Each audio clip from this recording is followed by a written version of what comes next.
So എന്തുകൊണ്ടാണ് ചാരുലത എന്ന character important ആകുന്നത്? ഇപ്പൊ നമ്മൾ നോക്കുമ്പോഴത്തേന് ഒരുപാട് ക്ലയൻസിന് കാണുന്നതാണ് ചൈൽഡ്ഹുഡ് എക്സ്പീരിയൻസ്. ഇപ്പൊ ചാരുലതയുടെ കേസ് പോലെ ചാരുലതയ്ക്ക് അനുഭവിക്കേണ്ടി വന്ന ഒരു സെപ്പറേഷൻ ആണ്, അമ്മയിൽ നിന്നുള്ള സെപ്പറേഷൻ, ഒരു അബാൻമെന്റ് ഇഷ്യൂസ്, അച്ഛനോടുള്ള അമിതമായിട്ടുള്ള ലോയൽറ്റി, കാരണം അച്ഛനാണ് ഇവരെ വളർത്തി വലുതാക്കിയത് എന്നുള്ളൊരു ബോധം. അപ്പോൾ വളരെയധികം പ്രഷറാണ് ഒരു കുട്ടി എന്ന നിലയിൽ അവർ അനുഭവിക്കേണ്ടി വന്നത്. ഒരു കുട്ടിക്ക് എടുക്കാൻ കഴിയുന്നതിനേക്കാൾ കൂടുതൽ പ്രഷർ. അതുവഴി ഇവരുടെ ബിഹേവിയറിൽ ഉണ്ടായ ചേഞ്ചസ് എന്തൊക്കെയാണ്? ബിഹേവിയറിലുള്ള ചേഞ്ചസ് എന്ന് വെച്ചാൽ റിലേഷൻഷിപ്പിൽ വലിയ ട്രസ്റ്റ് ഇവർക്കില്ല.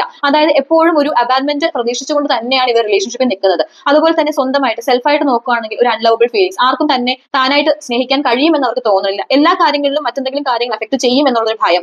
പിന്നെ ഇവരുടെ ബിഹേവിയർ നമുക്ക് കാണാൻ കഴിയും, ഈ സിനിമയിൽ ഉടനീളം കാണാൻ കഴിയും. ഭയങ്കര ഹൈപ്പർ വിജിലന്റ് ആണ്. എപ്പോഴാണ് ഒരു ത്രെറ്റ് വരുന്നത്, എവിടെയാണ് ഒരു പ്രശ്നം, ഇങ്ങനെ നോക്കിക്കൊണ്ടിരിക്കുകയാണ്. അതുകൊണ്ടാണ് പെട്ടെന്ന് എന്തെങ്കിലും ചെറിയ ട്രിഗേഴ്സ് വരുമ്പോൾ തന്നെ റിയാക്ട് ചെയ്തു പോകുന്നത്. സോ അപ്പൊ ഇവർക്ക് ഒരു ആൻഷ്യസ് അറ്റാച്ച്മെന്റ് ഉണ്ട് എന്നുള്ളത് നമുക്ക് മനസ്സിലാക്കാൻ സാധിക്കും. അതുപോലെ തന്നെ ഇദ്ദേഹത്തിന്റെ പാർട്ട്ണർ, അതായത് അഭിയുടെ ക്യാരക്ടർ വളരെ സപ്പോർട്ടീവ് ആയിരിക്കാം, വളരെ പാവമായിരിക്കാം, പക്ഷെ അദ്ദേഹം ചെയ്യേണ്ട കുറെ കാര്യങ്ങളുണ്ടല്ലോ, അത് അദ്ദേഹം ചെയ്യുന്നില്ല. എല്ലായ്പ്പോഴും ചാരുലതയ്ക്ക് എല്ലാ ഇഷ്യൂസും ഒറ്റയ്ക്ക് സോൾവ് ചെയ്യേണ്ടി വരും എന്നുള്ളൊരു ചിന്തയാണ്.